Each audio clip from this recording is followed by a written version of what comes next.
August 19th, 1955 was one of the most devastating days in Connecticut's history.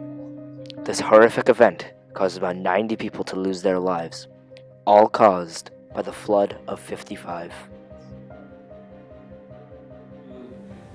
The depot was completely washed out, probably about 50, 60 feet, because that was in direct line to this Floyd's house, and it was just gone, and it was just the end of the bridge abutment. And so even though the water actually got all the way up to the town hall steps, most of the current was towards the other side.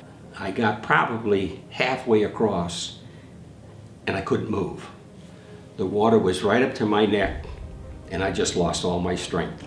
And all I did was put my arms over the rope, and I had to holler for the people because I was bringing a rope with me wrapped around my waist.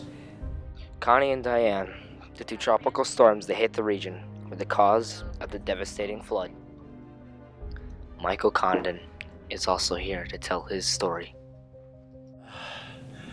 I really thought our building was going to be washed away, but I did see the building across the street that housed the Hickory Stick Bookshop and the Harlequin Dress Shop. And it was a building on the river side of the drugstore building. And at 20 minutes to 8 on Saturday morning, that building washed away. And the two people, Mr. and Mrs. Floyd, drowned in the building. And the reason I know, the exact time was the electricity went off at that time because we were connected to the building across the street. And we got out through the back of the building across to Route 47, but the water was still up to our waist.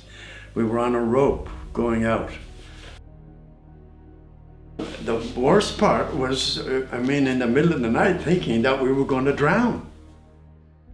CONDON's wife, NELLY, shares her account of the event. Michael was a very good writer, and I hadn't heard from him in a couple of weeks. It was unusual, and it was unusual that I would even buy see this on the magazine, so. And at that time, you don't realise you didn't pick up the telephone, because everybody didn't have a telephone in Ireland then, and you didn't have any numbers or anything, so there was no way to contact him. Because I got a letter from him. It was 1 month after the flood, right? Yeah. And the place was devastated. There were roofs hanging down. The place looked like, it's just grapes of wrath. It was just terrible. It looked like a bomb hit it. And if I had any money, I might have gone back. The flood was very bad for people living here at the time, some seeing people lose their lives.